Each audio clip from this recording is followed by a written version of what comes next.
Please wait, we are about to broadcast. Please wait.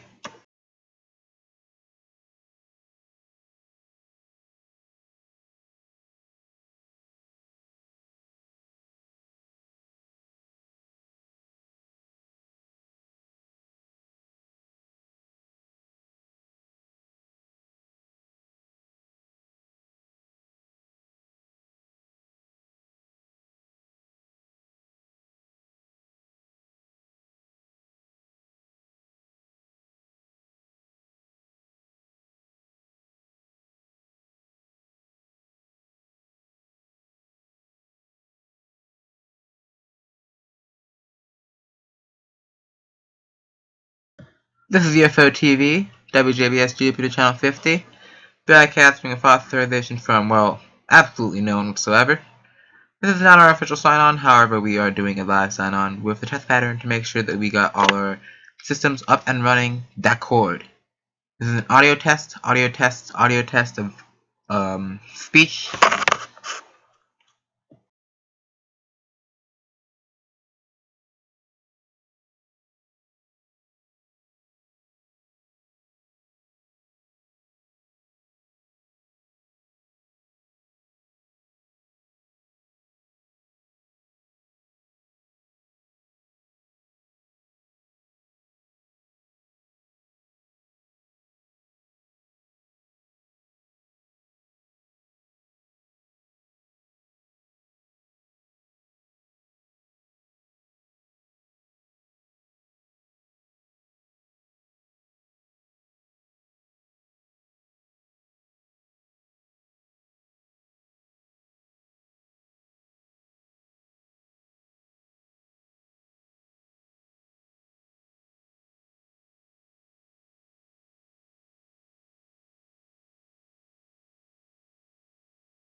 This is a notice from WJBS.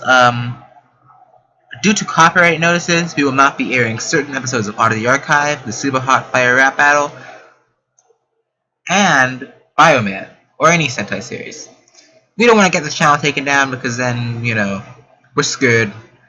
I'm gonna lose all my videos and stuff, so, no Bioman, no.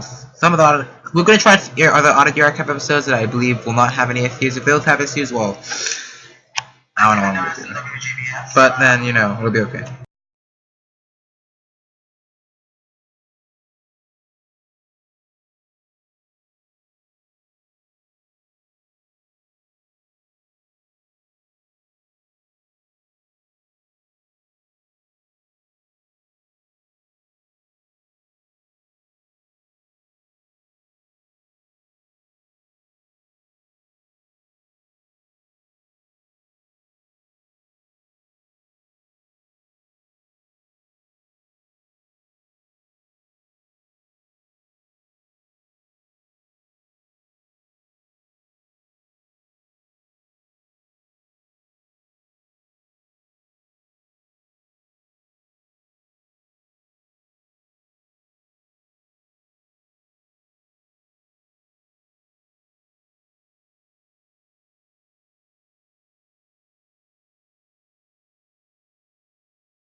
This is UFO TV, WJBS Jupiter, Florida. We are owned and operated by UFO Productions. We broadcast on Channel 50 under authorization from the FCC. All programs aired on WJBS are either live or from a recording. Enjoy the show.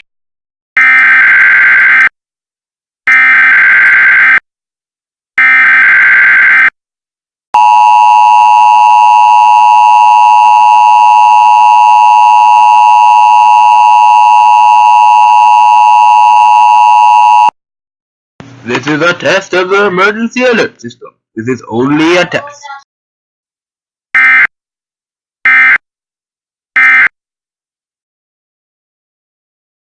This show is made possible with a grant from Mom and Dad Mutual, always willing to help.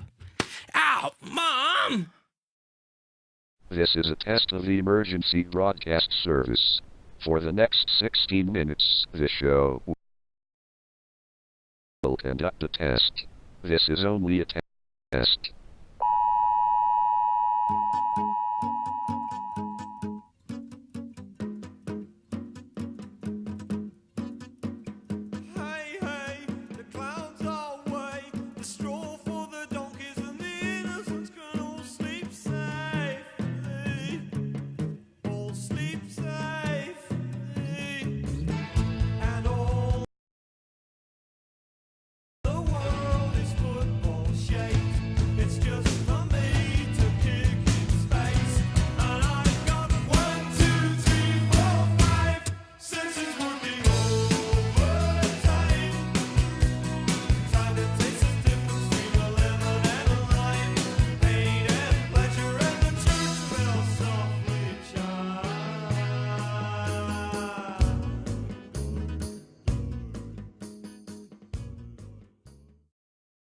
Welcome to the Oddity Archive, the show that dares to ask such hard-hitting questions as... Who made the egg salad sandwiches? In case you weren't paying attention before, we're looking at that needlessly terrifying and largely ineffective system that's made us jump sky high out of our chairs for the past 60 years.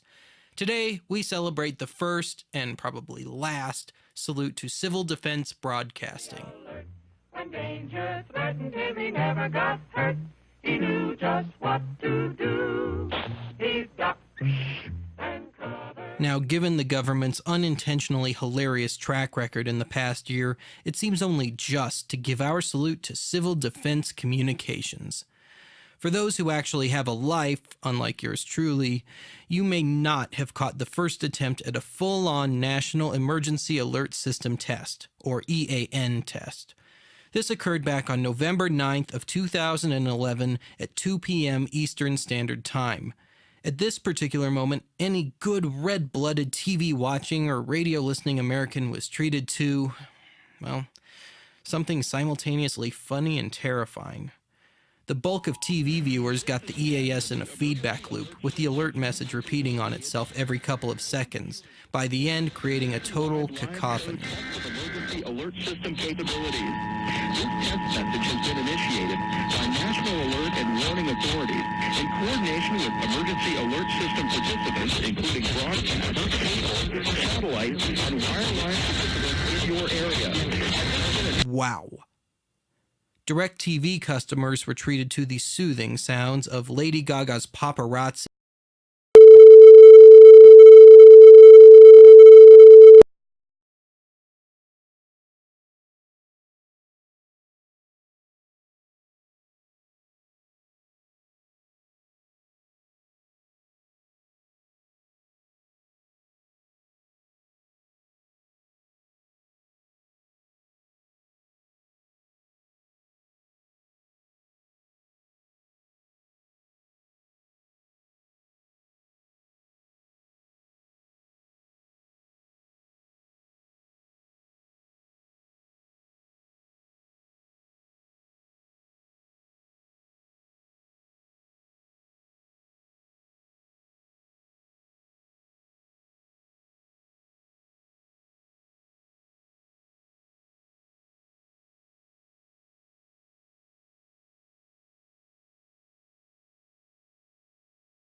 Sorry for the inconvenience, but I just remembered that we had a program on our channel that was hit by a copyright notice, so we quickly took that off. We will be starting the broadcast in a few seconds. Please be patient.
This is UFO TV, WJBS Jupiter, Florida.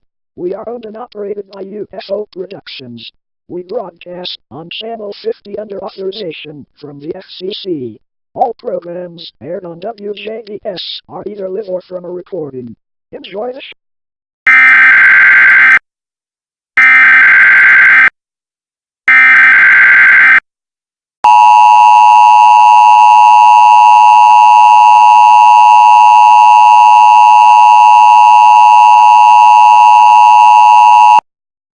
This is a test of the emergency alert system. This is only a test.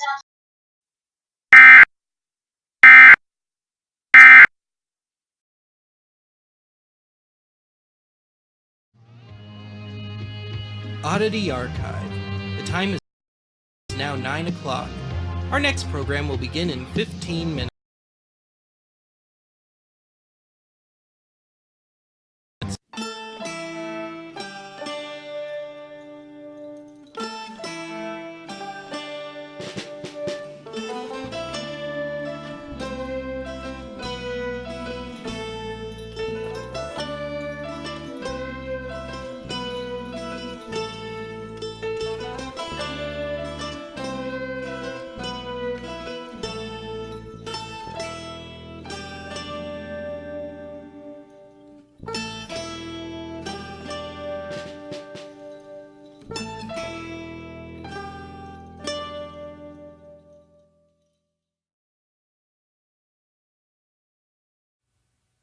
and welcome to the Oddity Archive, the show that'll kick your stuffed clown doll's ass at tic-tac-toe, or noughts and crosses if you're English, any day of the week.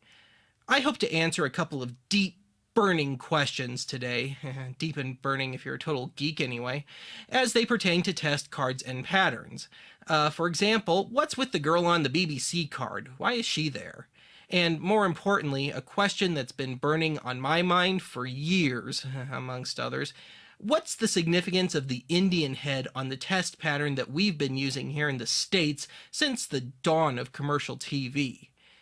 Fair warning, this is going to be one of our little history lesson episodes. And worse yet, this is kind of one of our little down the rabbit hole topics, if you get my drift.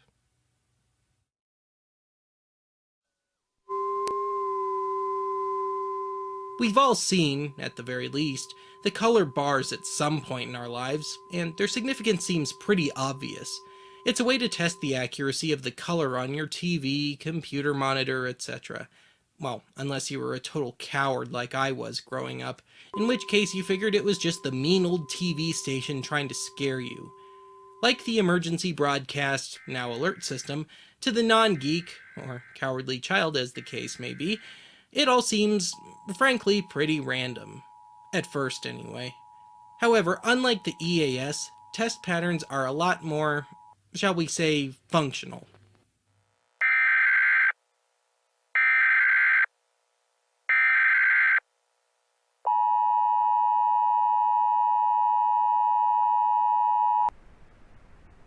The National Weather Service in Denver has issued a devastating flood warning for the following counties: Adams, Arapahoe, Arila, Alt, Baca, and Boulder. Wait, your color is completely off.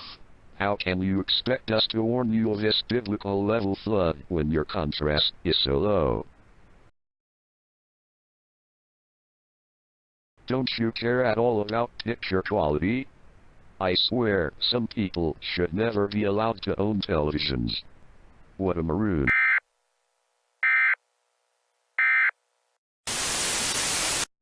In 1930, the BBC transmitted the first television play ever.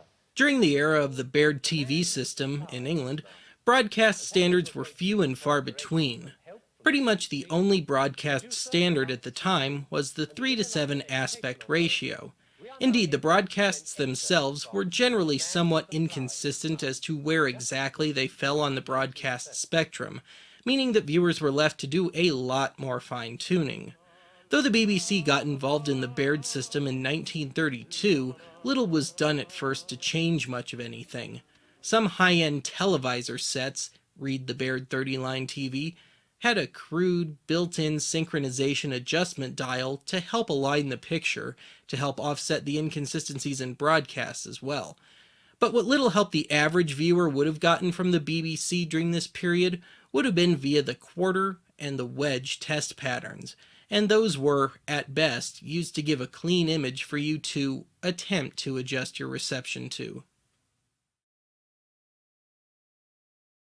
Expanding on and somewhat merging the concept of title cards, the BBC introduced a mirror wheel carousel to be used with a second camera for the general purpose of transitional tasks such as station identification, generic title cards, and sign-offs. When the BBC started broadcasting via the then high-definition 405-line Marconi standard in 1936, things like exact broadcast frequency placement had finally been ironed out. In an attempt to A. let viewers know they existed, and B. help manufacturers, repairmen, and viewers test the accuracy of their TVs, the BBC began broadcasting tuning signal cards with distinct shapes and grayscale coloring between shows and at off hours. Meanwhile, here in the States, there had been some degree of experimental TV broadcasting going on since the late 20s, but unsurprisingly, any images, not just test cards, from the experimental TV era are virtually non-existent. In 1939, as RCA was developing equipment for the new medium, they created what is known as the monoscope. The monoscope is a small cathode ray tube, like that of a standard TV tube, with a single image either etched onto, or more commonly, an actual card inserted into the, if you will, bulb area. These tubes would be plugged into a dedicated monoscope camera and broadcast, usually in conjunction with a plain 350 to 1000 Hz tone. The idea behind the invention was that broadcasters would no longer have to worry about the framing of a live camera shot of a handmade card, as well as the wear and tear on said camera. Broadcasters would also have less to worry about in terms of focus and brightness levels, as those were preset in advance by whatever assigned station employee. The logic of the monoscope image was similar to that of the BBC tuning signal card. It gave something for the broadcasters to show during off hours, it gave a clean, detailed image for broadcasters and viewers to adjust their screens to, as well as some basic sound to make sure that signal was being generated on the broadcaster's end and for viewers to hear as well. Of course, viewers could have just tuned to a non-existent station to check their sound. The most common and best remembered monoscope image is that of the Indian head test pattern developed by RCA in 1939 for use in their TK1A, B, etc. series of monoscope cameras. The significance of the Indian head being that the image contained strong detail, a wide range of grayscale color, and gave a distinctive, easily identifiable image for people to clarify, if need be.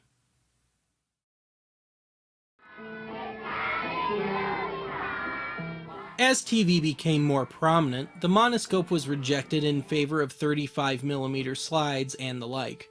With this development, as far as the test patterns were concerned, many stations used what was more or less known as the circular target image, which again allowed people to gauge the color, brightness, and calibration of their TVs. As stations went over to color broadcasting, some revised their patterns accordingly, while others continued using the old black and white patterns. Either way, some stations aired these stills while at off times at least into the late 80s, and by that point much more stable technology in TVs was being used, rendering the target pattern something of an exercise in nostalgia for those that kept using them.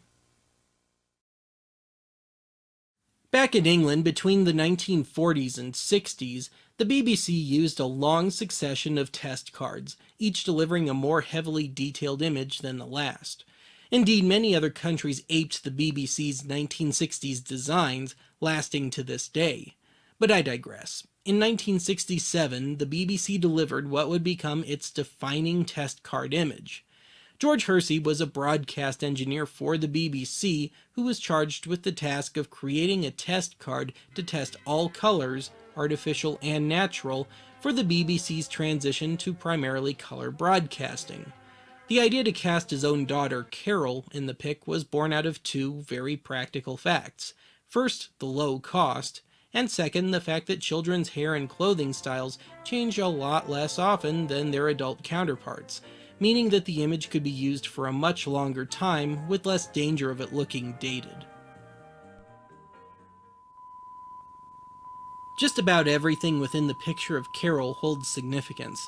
The clothing for reds, the toy clown for greens, and the blue background, read the three most basic colors. Oh yeah, and of course, Carol herself for flesh tones. The slide itself was a 35mm dual-layer slide, one layer for monochrome and one for color, in a glass frame. The X on the blackboard is the, assuming your TV is properly calibrated, dead center of the image.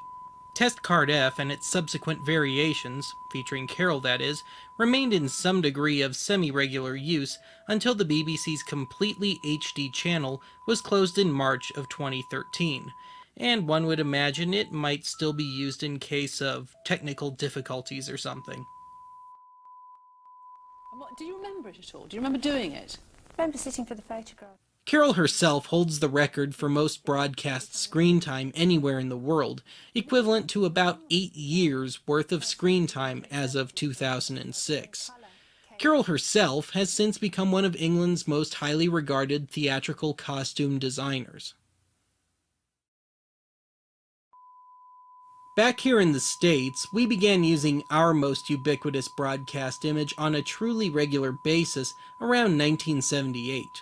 However, the history goes all the way back to 1950 when a young RCA employee named David Holmes developed a generator that, well, made the color bars, as a means of giving something for everyone to refer to while developing the, still experimental, concept of color TV. These bars were officially adapted to the NTSC standard when it went into effect in 1954.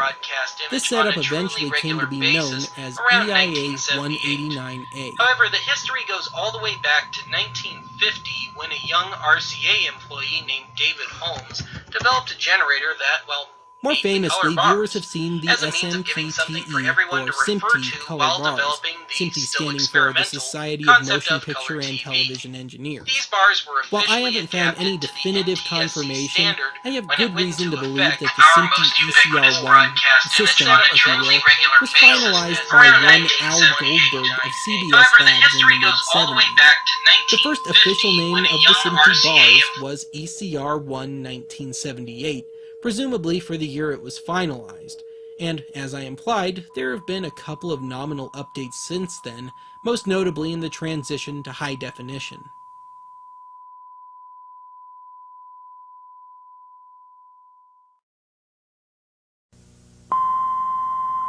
The easiest way to differentiate between EIA and SMPTE bars is to see whether or not it contains an extra, rather narrow row of bars.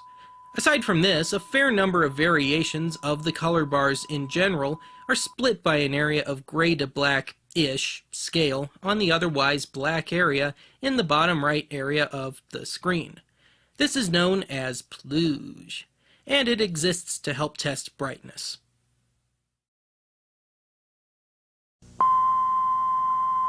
I can't say for sure when the color bars in general went into broadcast use, but I'm gonna say that it was sometime in the latter half of the 1960s.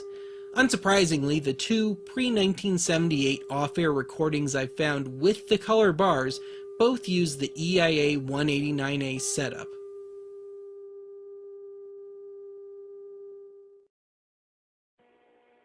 And occasionally stations would air variations on the SMPTE bars, most commonly the FCC composite card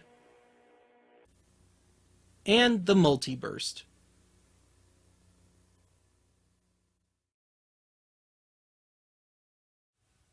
Well, that's it for today's archive. Join us next time when I unleash a serious pop quiz on your asses on the differences between EIA and SMPTE. Well, I guess it's not much of a pop quiz now, is it? Damn. See you next time.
And welcome to the Oddity Archive, the show that, thanks to a few bad apples, is now heavily encrypted.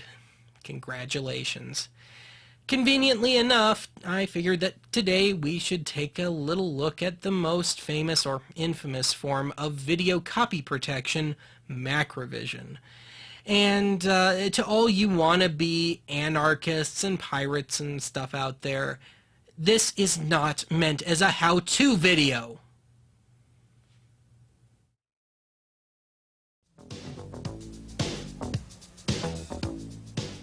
In 1984, movie studios were still coming to grips with this newfangled home video thing. To date, they'd tried to stop the sale of VCRs, stop the sale of blank videotapes, tried to impose a forced royalty on blank videotapes, tried to stop the concept of video rental, introduced scrambled TV signals for pay TV, and so on and so on. Apparently seeing the writing on the wall, the film industry at large finally fully accepted the existence and use of home video devices just on their own terms. In all reality, the great question now was no longer how do we control and or eradicate this horrible thing, but how do we keep any potential hits to our profits as minimal as possible? With this, the film industry launched its latest crusade, forced anti-piracy measures. Enter the Macrovision Solutions Corporation. Beware of illegal video cassettes. Check whether this video cassette carries a genuine label hologram. The Macrovision Solutions Corporation, or simply Macrovision, or these days Rovi, introduced a technology designed to throw VHS VCR's playback out of whack when recording and or playing a dub of a tape encoded with Macrovision. The idea was to take advantage of available space in the vertical blanking interval, or VBI, and send out a series of over-exaggerated voltage pulses which would be picked up by the VCR. Now, notice I only said VHS. Beta and Laserdisc never had Macrovision, as the intended area of the VBI on Laserdiscs was already occupied by timecode, and the Beta system just wasn't as susceptible to interference as VHS, and so the industry just deemed Beta a lost cause and simply didn't bother. Trivia: the first video released with Macrovision was the 1985 home video issue of the 1984 film The Cotton Club. I think we'll have martial law by this time next year. There are two levels of Macrovision. Macrovision Level 1 causes the VCR to lose grip on its automatic gain control, causing a major drop in brightness levels when in use. Macrovision Level 2 also does this, plus inserts unwelcome color bands and can cause some video jitter, and occasionally can cause the audio to cut out. To bring you up to date, as of 2014, the Macrovision technology has since been carried over to many DVD and Blu-ray titles. Macrovision's been known to screw up the playback on certain people's TVs, regardless of whether or not they're actually trying to dub anything. Now, for example, users of the short-lived format DVHS, or digital VHS, it's been known to quite reliably happen that if you use the RF output on your deck, the coaxial, that you'll get the Macrovision degraded picture. So it's been documented. Look it up online, look it up on YouTube. But anecdotally, I've heard that people with 1990s TVs with picture-in-picture function on them have been known to have things get screwed up by Macrovision. Now, I don't own one of these TVs, but my parents do. So this meant taking a little field trip. Oh, the things I do for you people.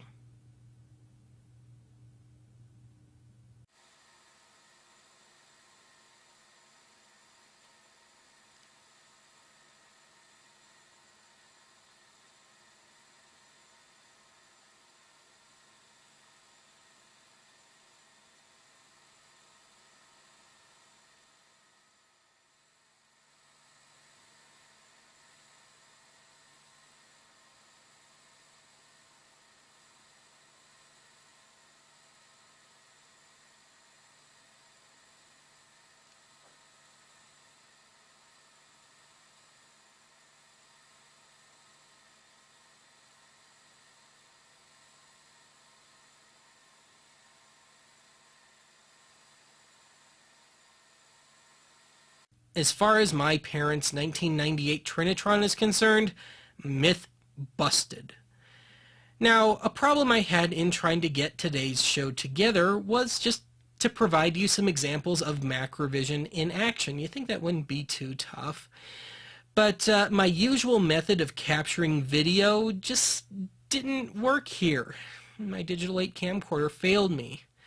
What happened was I'd run out the VCR to the camcorder, and of course macrovision hijacks the automatic gain control on the VCR, causing the brightness levels to go all crazy. And whenever the brightness level would dip below a certain point, the camcorder signal video-wise would just cut out completely. Because I think there will be troops in the street. As the year 2000 approaches, the incidence of major earthquakes around the world is increasing tenfold. Could this be a sign of the end time foretold for centuries by ancient prophets? So if I wanted to have just some examples to show you just to get the gist of macrovision, I was forced to just take the good old camcorder and point it at the TV. Nothing but the finest.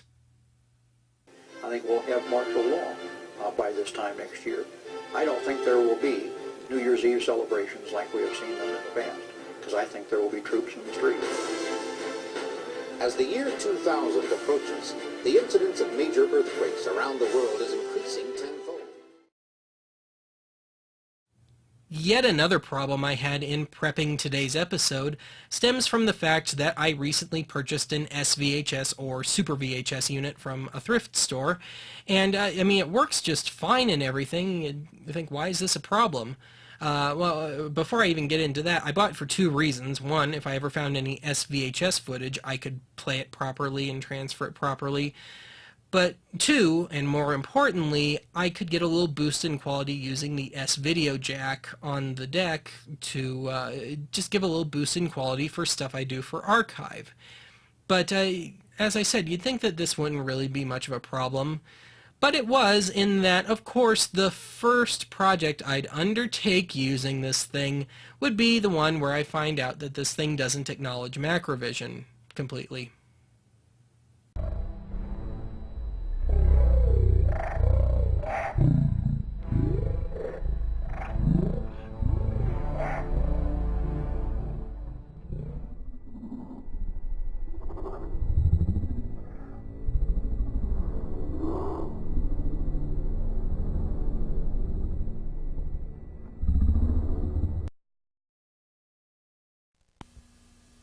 Honey, that life could be sunny with plenty of... Hi, may I help you? Yeah, I'm looking for a box of chocolates. You know, something fancy if you have it. Is it for a gift? Yeah. I want some fancy and not too rich, you know, because you know, she tends to put on a little blubber. The wife. Uh-huh. Around the thighs. Well, Don't you dare. I will not be seen arriving early. Yes, ma'am. I want to avoid the solution to this riddle, but the man in the box forces us to confront it. All of us were there that weekend. Stop! I'm not here!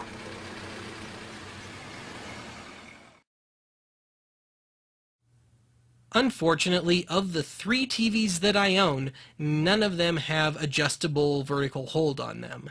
And my camcorder doesn't either. So this made it a bit tough for me to, you know, try and adjust it and get to that area where the macrovision stuff is. So I was still able to get to it, it's just that I wasn't able to do it in real time. So what I've done here is that I was able to pick it out using the rewind and fast forward functions.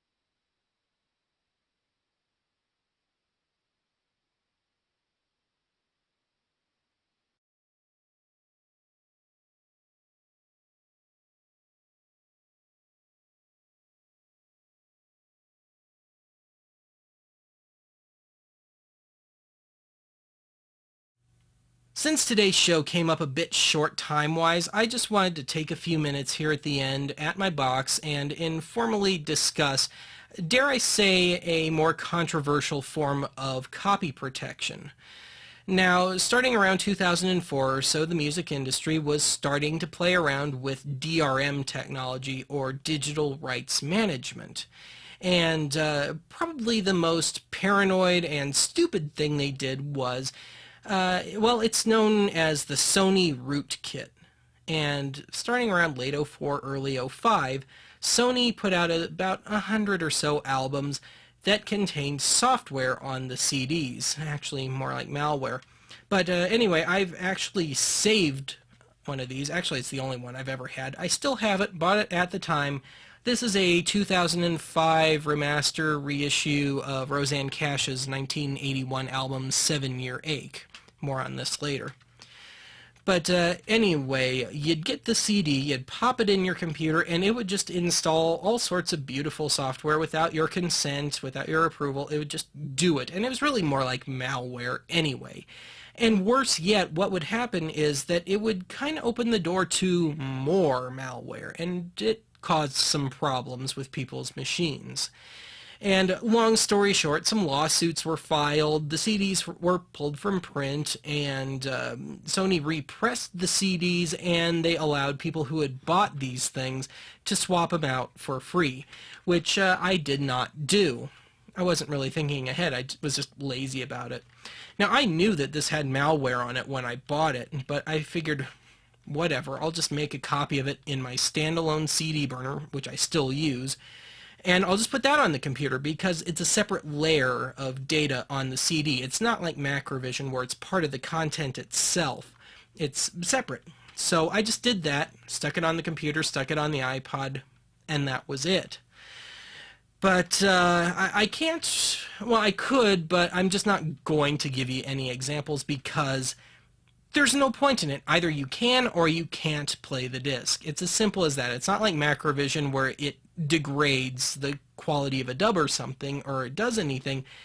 It just, you got it or you don't. It's as simple as that. But anyway, Ed, if you start running the scans that I did yesterday of the artwork of this album, I just wanted to show you that the disc itself even, and the overall artwork on here have just been so polluted by endless warnings and graphics and computer requirements that you'd thought you'd bought a cheap PC game or something as opposed to a music album. Anyway, in the years since, I've effectively replaced that copy of the album with a used copy of the original 1990-ish issue of the album. Yeah, sorry Sony, and indeed, sorry Roseanne. You know, I kind of like keeping my computers and stuff in working order. But there you go. And indeed, that's it for today's archive. So join us next time when, fool that I am, I take one more crack at turning the archive into a subscription-based service. What could possibly go wrong?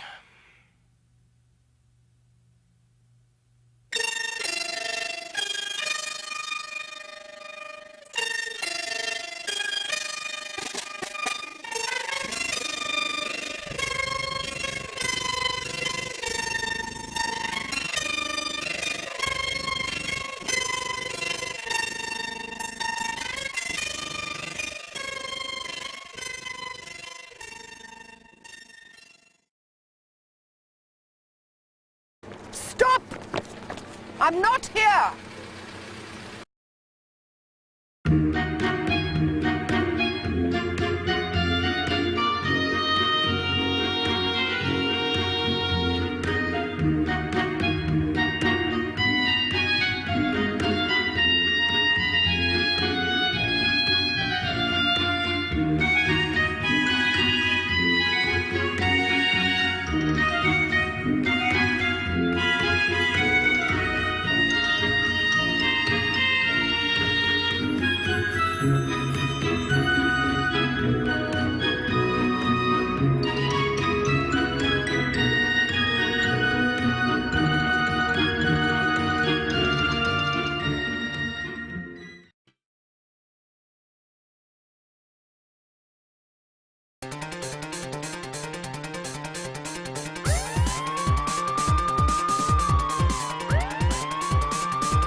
This is UFO TV.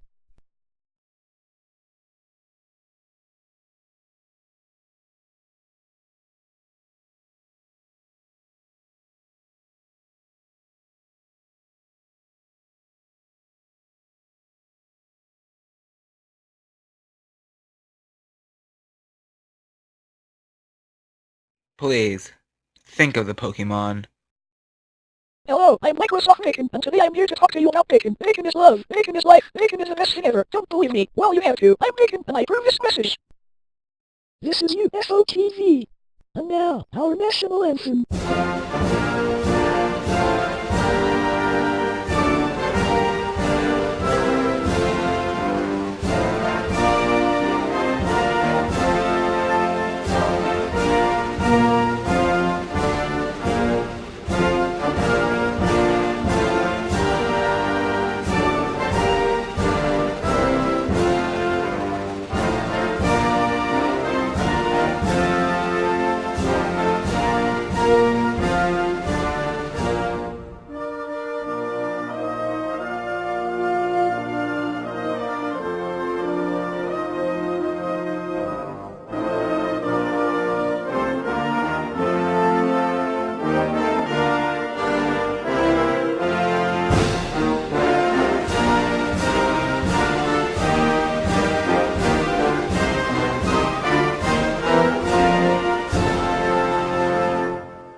This is WJBS UFO TV Channel 50.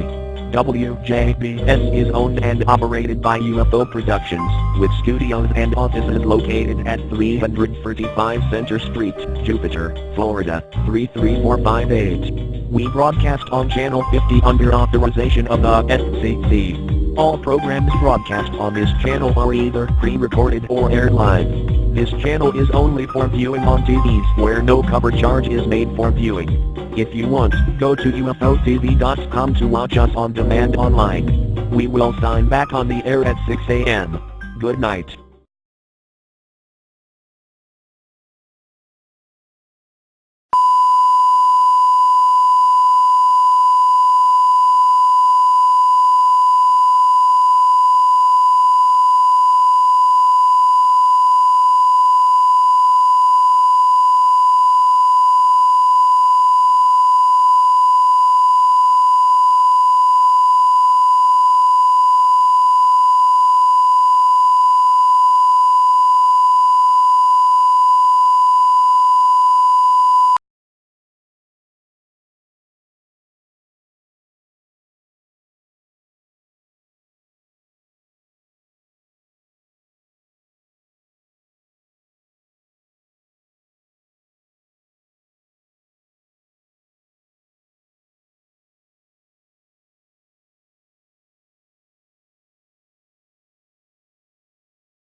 In a few minutes, Fire Emblem Seisui no Kaifu will be played.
What's good everyone, Blake over here, and today we are playing Fire Emblem Monstro no Nazo. That's the NES version. This is a live stream, my first live streams on YouTube that actually didn't get hit by copyright, and or was not a test, or wasn't interrupted by my aunt. So that's pretty cool, isn't it? So anyway, as you can see, just a Nintendo right now, because fuck you. I didn't say anything. I'm gonna take a little longer of a break because I'm tired. Like, I'm tired. I had to do so much shenanigans just to get my copyright claims off, and then I deleted the videos. This is the first one that seriously hasn't been hit by anything yet. Thank God. So just give me a few more minutes while I chill. Arigato gozaimasu. Merci. Merci beaucoup.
And we are ready to stream.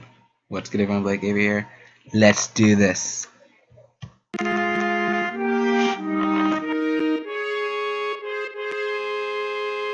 don't have time for this.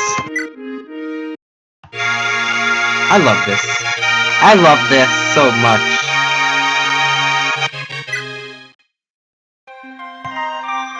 Alright, so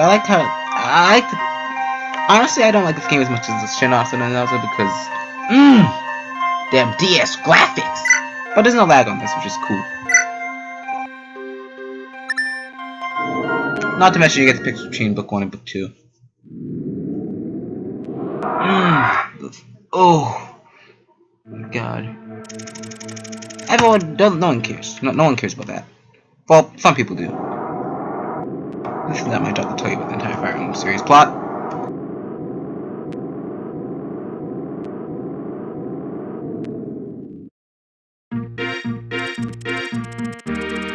Prince Mark from Modern Tales, Chief Titans playing that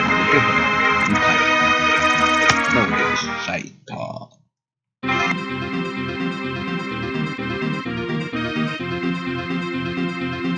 Oh no! The pirates are coming to kill us!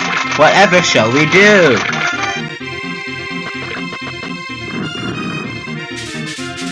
Hello, Mark's future wife.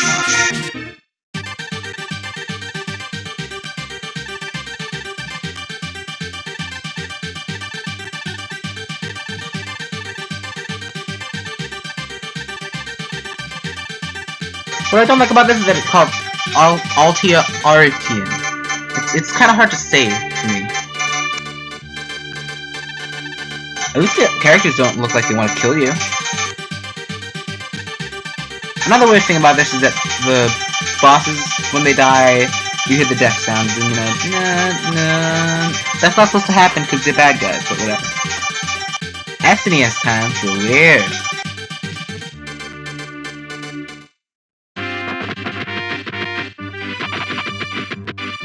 It's funny how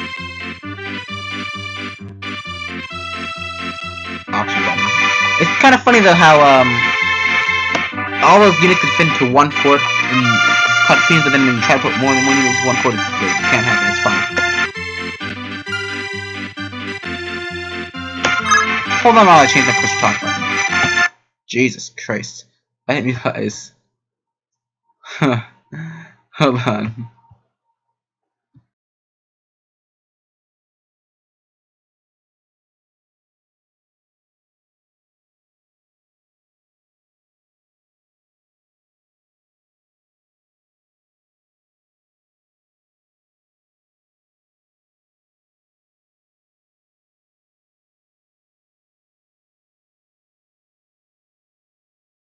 Tests.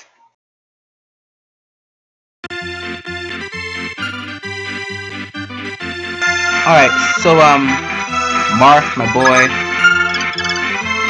Abel, my boy, Kane, the worst Cav, Jagan, not my boy, Gordon, my boy, Dogo, not my boy, and Sheeta, the waifu. Okay, this'll work.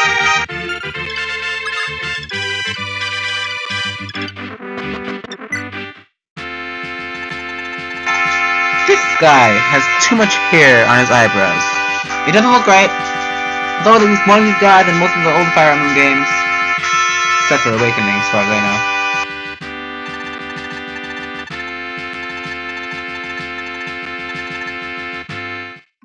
I apologize for the lack of fast forward on this because I tried to get fast forward working on NES 9X, but it seems to hate me. So we'll roll with it. Kane, first attack. Do this.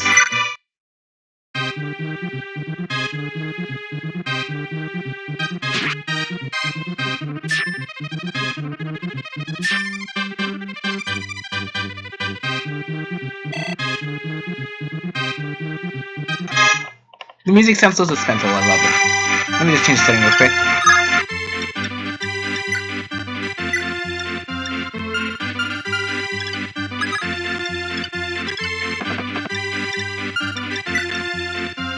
One thing about this game that annoys me is the fact that calves and...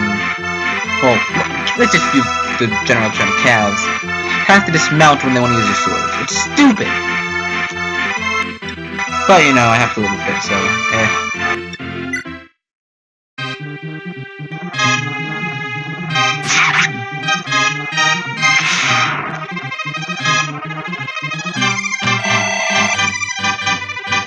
I love it. I love this song. I love most of the songs in this game.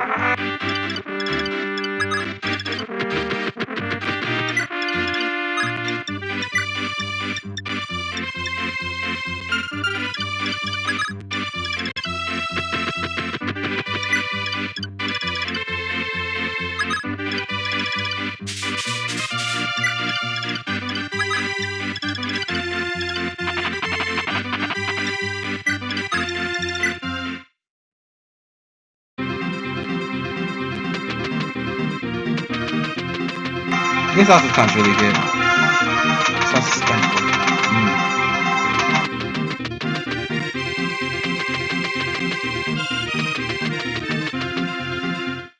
Okay, Jagan's about to wreck some fool. Ooh!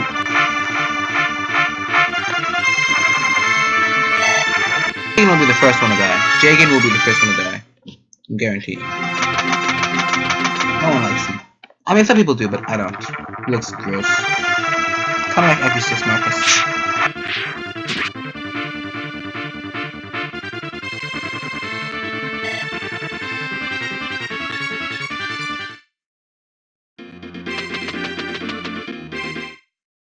Oh shoot, the wifey's being attacked. Oh shoot. Oh! Oh! Boy! Rest in peace.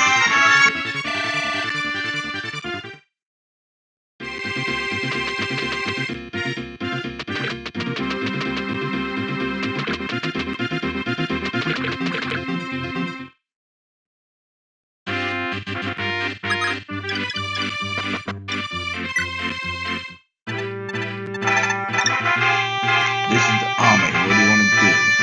I'd like to buy some cocaine, please. Wait. Okay. No. I see that now.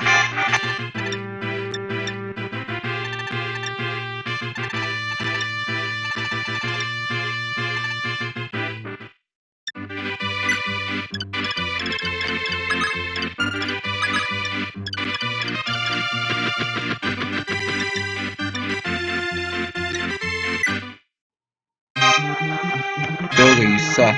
Kill yourself.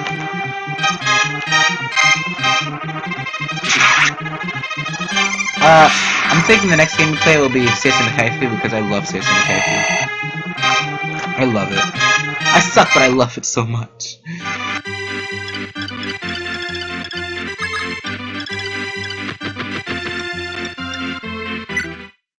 Apparently, bows are really useful in this game. Bows. From what I've heard from Marky Joe, but yeah.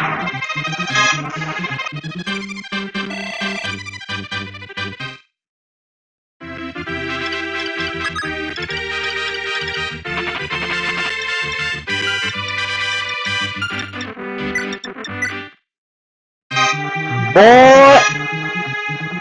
Oh! Jagan, my boy.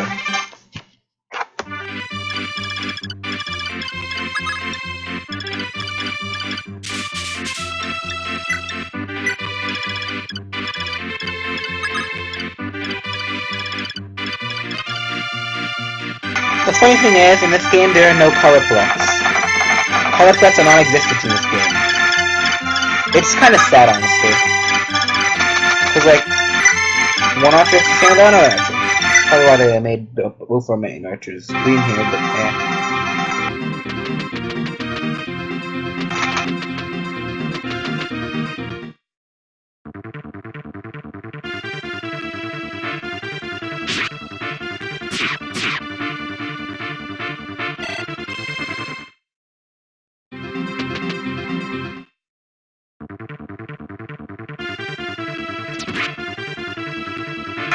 Rest in peace, Jaden.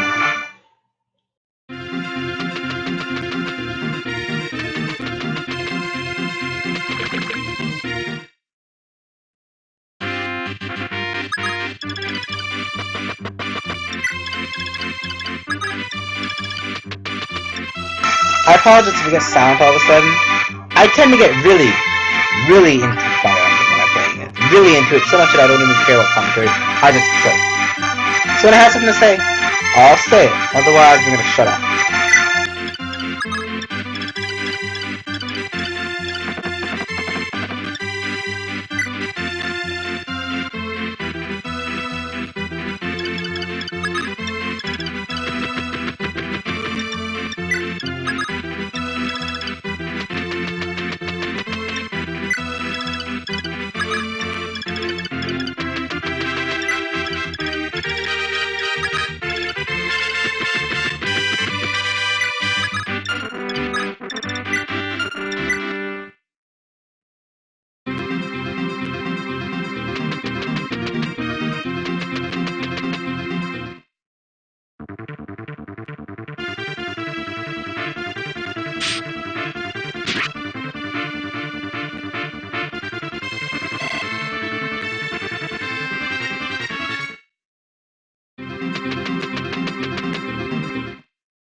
time for me to say stuff.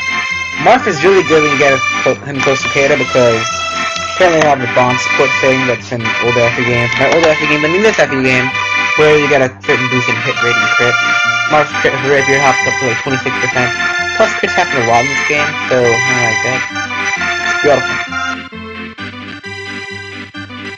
Also, may I point out that it looks like the male dismounted calves. It looks like they're holding sticks instead of swords. I'm just saying.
God damn it!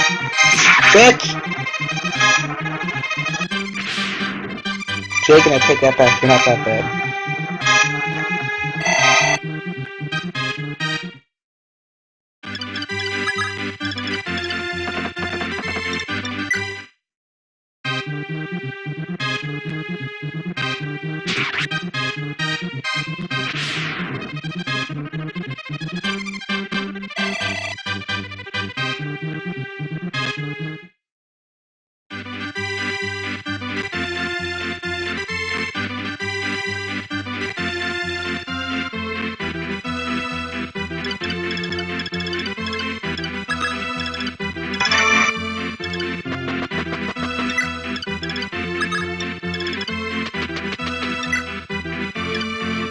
I really don't like how you have to understand yourself in these older games.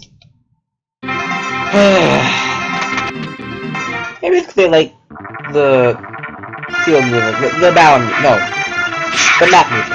Oh, shit. Jagan, you good? He's not good.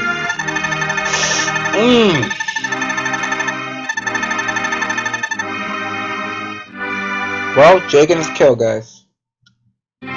You know who's the first one to die? He's like the black guy.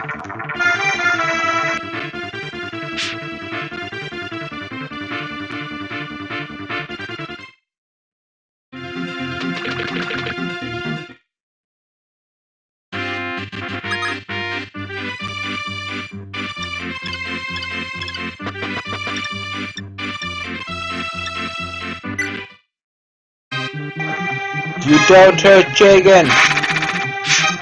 Ah!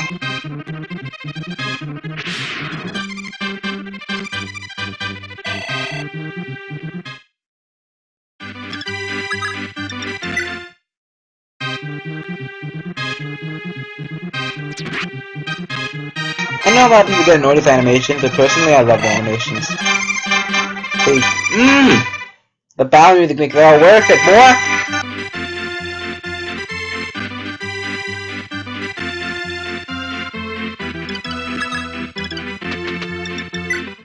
About to get wrecked by the princess of the palace, boy! Shit. Never mind, you got wrecked. Don't mess with the cheetah of Talis. Cause...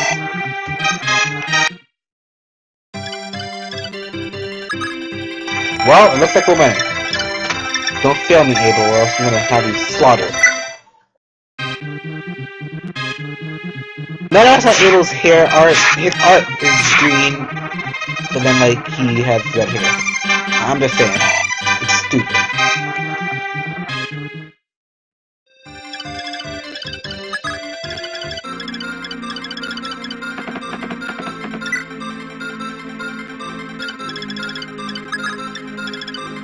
I forgot that villages can only be visited by Mark in the Arcania games. Part of Arcania.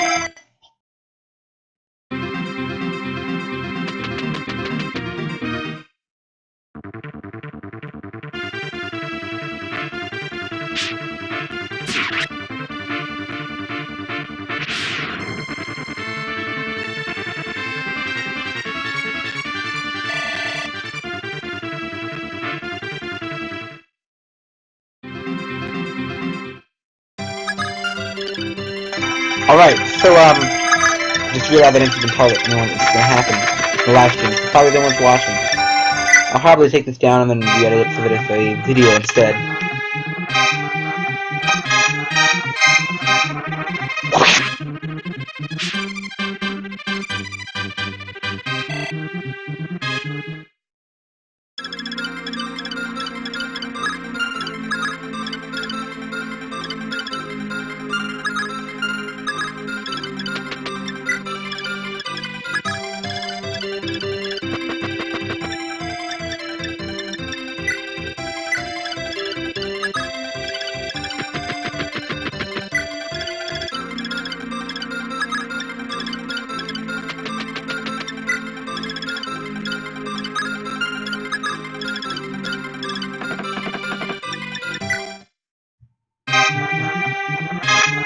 Get wrecked, boy!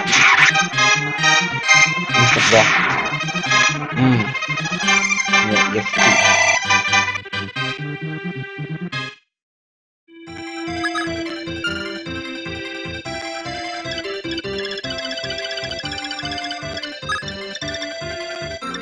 yes, I really am going to end it across the map. Never mind.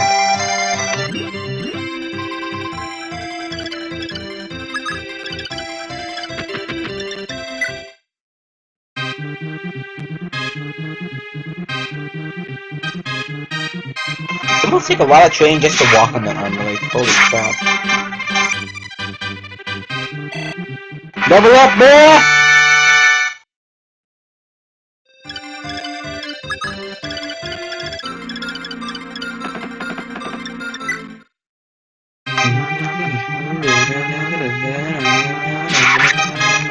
Okay, I tried.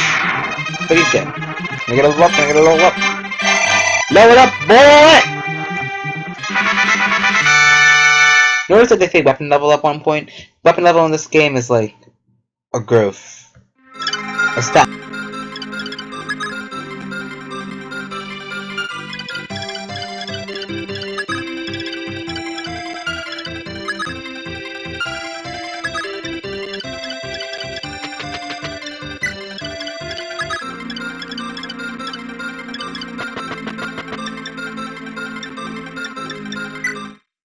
About to get wrecked. What? The Arican army? If we let you guys walk all over us, it would ruin the name of us pirates. Die!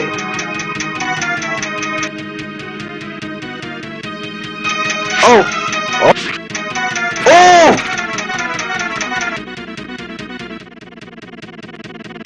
Romance with Mark.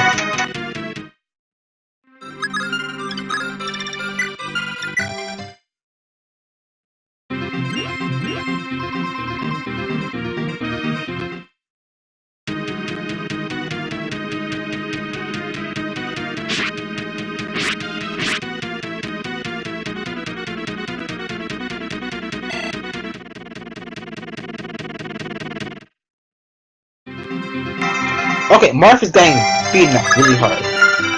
Shoot him! Real Princess Talis. Kill him!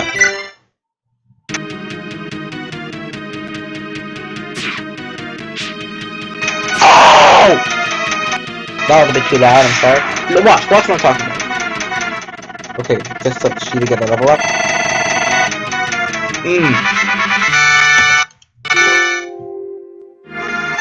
Well, looks like a playable character died. That was a joke, but I don't understand why they did the nah thing for enemies dying. It's a good thing it's not for all enemies. Okay, Mark, let's do this! Please! Yes, thank you. I'm happy I'm safe too. I don't know where Orleans is. I honestly don't. I never got into Arcania enough to understand where Orleans is. We're going to New Orleans? I know where that is. I'm not going to walk there, I'm going to go plane. I don't need soldiers, I just need a plane ticket. I don't need Oakland either. Okay, cuz.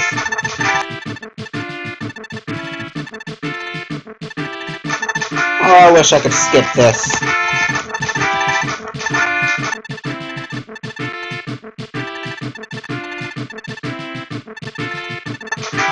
Are those dots necessary?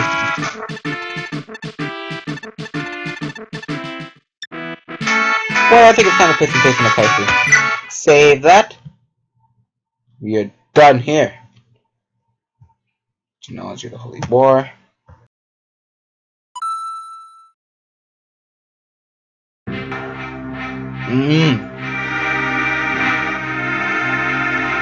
It's not as translated as everything else. Okay.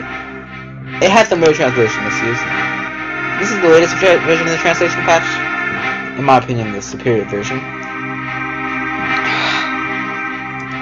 If you ever need a pre-patched version of the latest translation, I have it up on my site. I'll put that somewhere in the description if I ever do the video again of Citizen okay for a minute. Just gonna hit that enter real quick.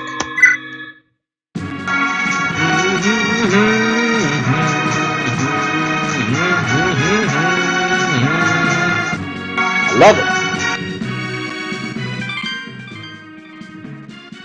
I used to think I had a save file here, but I might have deleted it. Also, I think that's Tiffering. I just realized that's Tiffering. Alright, new record. Okay, I'm gonna try to do this. Judicial chronology. 1. Grand Kingdom established. 230. Become the Grand Republic. 210. Punish hostility. 440. Lobster enters God. 447. The Trap Edwards. The Grand Republic. Sarah Militos. Numerous children sacrificed to Lobster. This part of Edda. Prophecy, Liberation Army, American Ghana, God descended with days, so Kaifu happens, then Lopter until he dies, then Kingdoms happen, and then Gandalf Isaac. Granbury rest in the center of vocal confidence, and was founded by St. Well, I don't have time for this voice. No chapter title translation field. Loser.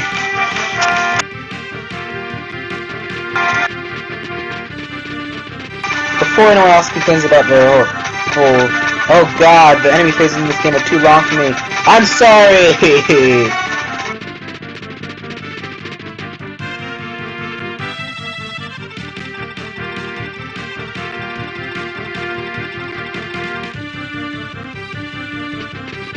The least I can do is get past the talking parts. Or I'll just talk to something. Aladdin is in trouble.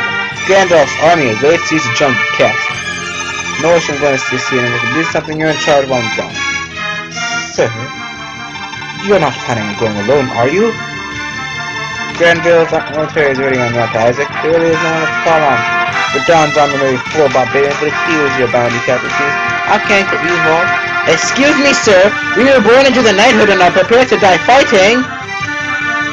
Would be a disgrace to let our master perish out there alone. We're going with you.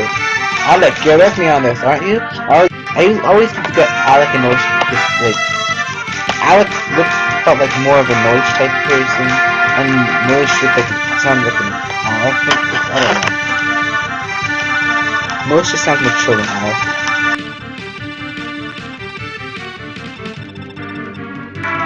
I don't have time for that. I've seen that speaker so many times. This game actually has color palettes. Thank God.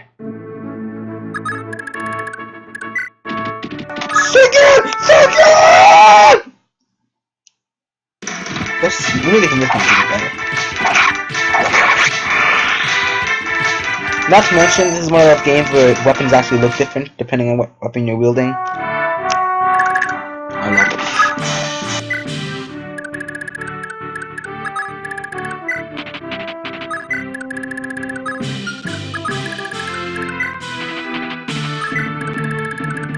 Fully of you right here. No one loves him. No one loves him. And he's going to die. Hello. Evidence phase.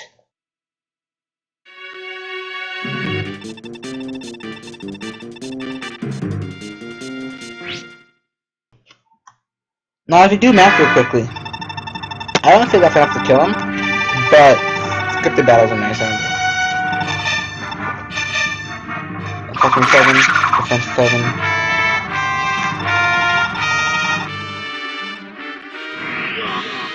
That was not enough to kill him, but yeah.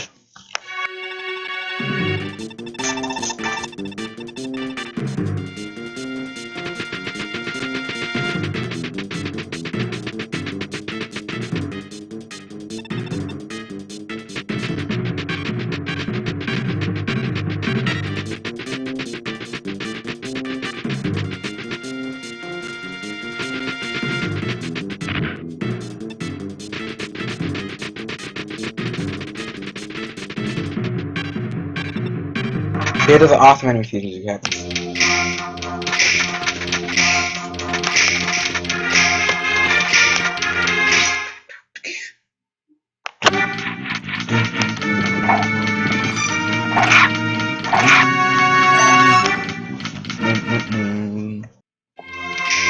Apparently, I read online that these people are appearing as apparently a spell effect in the game. Interesting.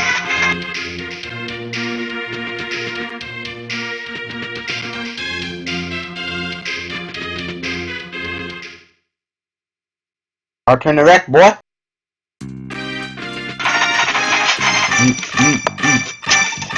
For people who play Epic 6, this is where the recruitment came from. I love this recruitment save!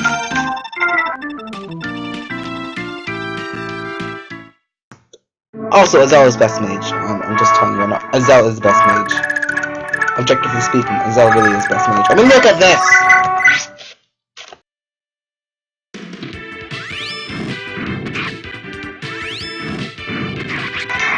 Go ahead. Tell me he's not the best mage now. Sure, he's more of a fireworks. Look.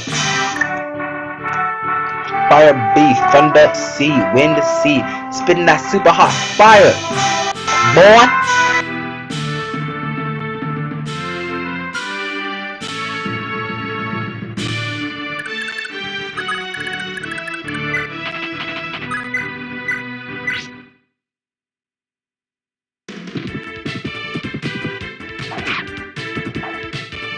I don't like Rex, but he's really good, apparently. I don't know.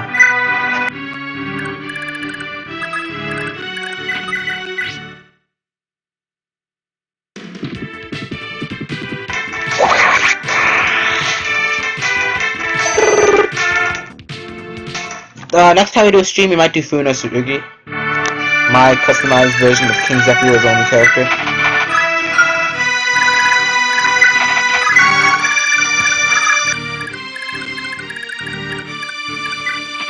Maybe a randomizer. That'd be nice.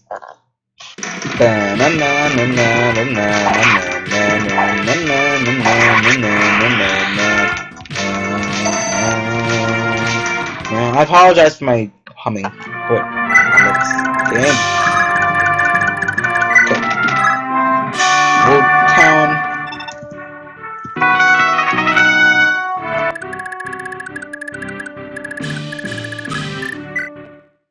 Evidence phase.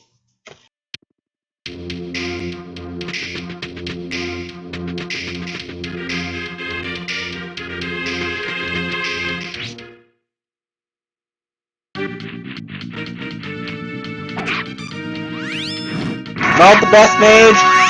Boy. Good, good.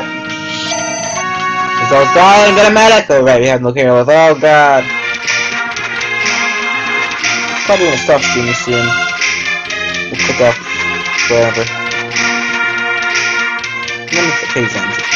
So, we're signing off. Or rather, we're ending SNES broadcasting.